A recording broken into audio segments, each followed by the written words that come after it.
Il s'appelle Boubacar Diakité. Boubacar Diakité, à la barre.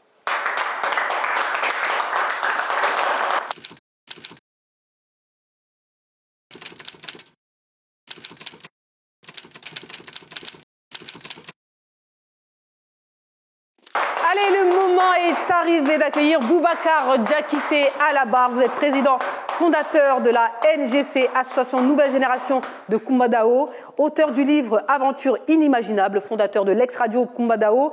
Alors, bienvenue à vous. Alors, vous êtes originaire de la Mauritanie, vous vivez en France, vous êtes marié, vous avez des enfants, vous avez toute votre vie en France. Néanmoins, et oui, le village ne vous a pas quitté. Vous décidez d'apporter votre contribution pour développer ce village en Mauritanie. Tout à fait, merci Aïssatou de m'avoir invité, merci aux chroniqueurs.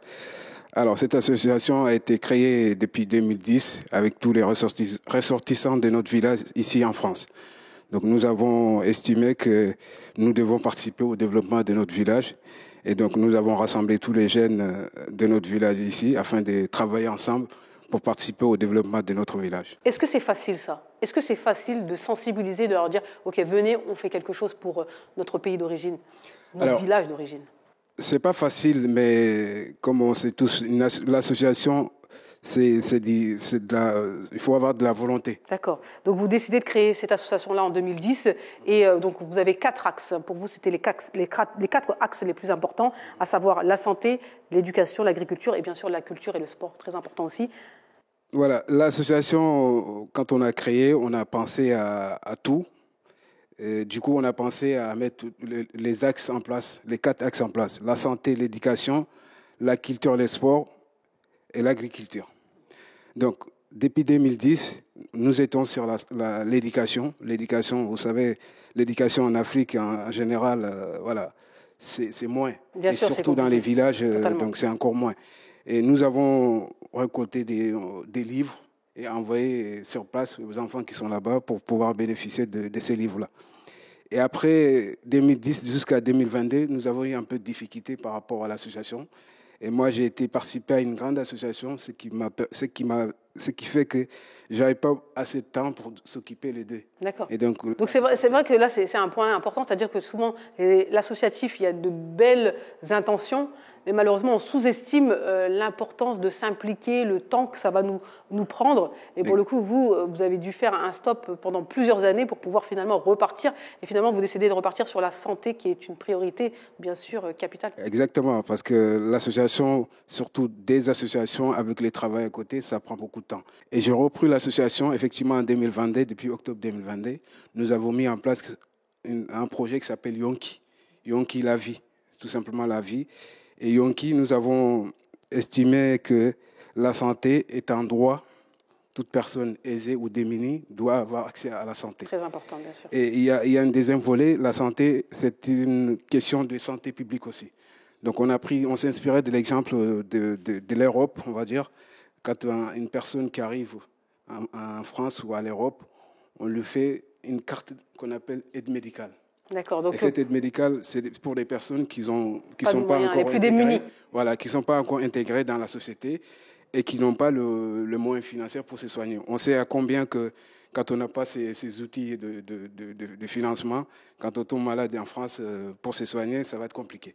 Et donc, ils ont mis ça en place et nous, on s'est inspiré de ces modèles-là. Et donc, nous aussi, on peut participer et mettre en place cette carte-là que les personnes démunies peuvent. D'accord. Donc, en quoi ça consiste concrètement? C'est-à-dire que si je suis du village de Koumba-Dao, j'ai peu de moyens financiers. Donc, qu'est-ce que je fais? Je me fais référencier par quelqu'un. Comment ça se passe pour pouvoir bénéficier de cette aide médicale et qui finance surtout? Alors, l'aide médicale, on a mis en place, d'abord, on a des adhérents. Comme j'ai expliqué, tous les jeunes ressortissants de notre village en France et en Espagne. D'accord. Donc, ces adhésions, le minimum, c'est 5 €.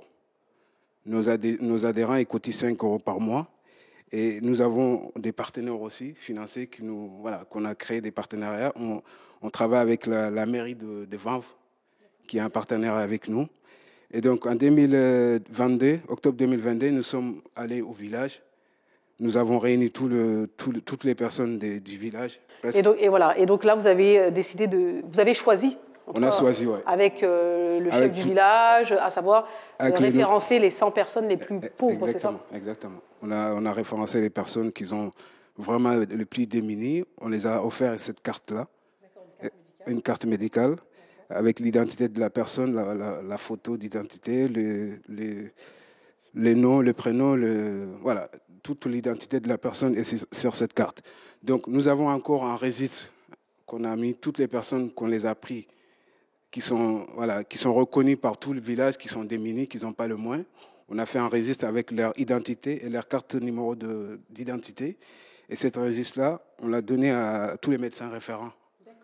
Et voilà, donc les personnes qui ont cette carte-là, quand ils tombent malades, ils vont se présenter à l'hôpital avec cette carte.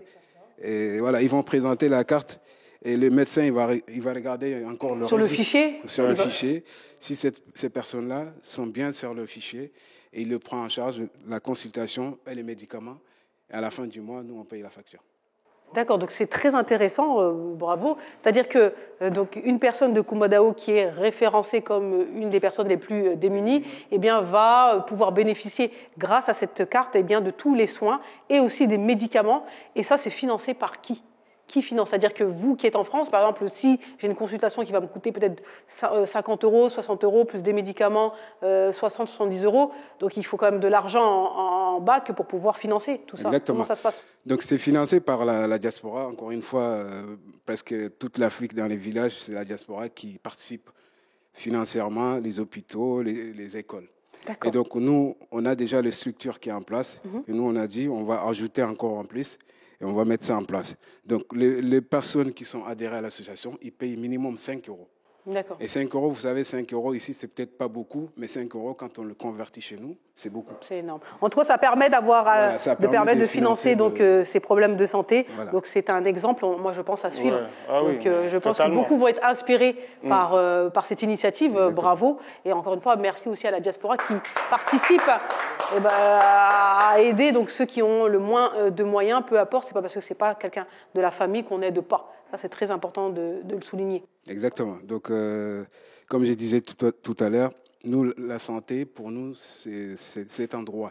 Prendre soin de ces personnes-là, faire en sorte qu'ils aient accès donc, à la santé. Et donc, l'association donc, NGC donc, a trouvé une belle initiative et qui a salué encore une fois. Bravo encore, M. Boubacar. Bel exemple de la diaspora. On va demander à nos jurés qu'est-ce que vous en pensez de cette initiative. C'est tout. Donc, je n'ai pas envie de me répéter, mais ceci rejoint ce qu'on disait tout à l'heure. La santé, c'est une problématique en Afrique. Et voir des jeunes comme ça, prendre des initiatives comme ça, il n'y a rien à dire de plus. C'est du concret. C'est du concret. Ils sont là, ils sont sur le terrain, ils habitent ici en France, mais malgré tout, ils pensent à leur village. Et c'est ça. Et ça, c'est des exemples à prendre. Moi, personnellement, ça m'inspire moi aussi et ça me donne envie de faire ça au Sénégal. Donc, en tout cas, bravo. Merci beaucoup, Radim. Tout à fait. En fait, là, on a vraiment des personnes qui ont des projets complémentaires. D'un côté, on a une personne qui a la solution et d'un autre côté, on a les personnes qui a les moyens. Ouais. Donc, voilà. Franchement, je vous encourage. Ouais. Merci beaucoup, Satou. Et moi, je vais appuyer sur ce que Satou disait tout à l'heure. Ça va en inspirer plus d'un. J'espère juste que vous avez déjà de l'avance, vous avez de l'expertise. J'espère que l'État et les autres villages qui voudront mettre ça en place passent par vous parce que vous avez déjà cette expertise. Voilà. Merci beaucoup, Boubacar Diakité, association NGC. Je vous appuie, on vous accompagne.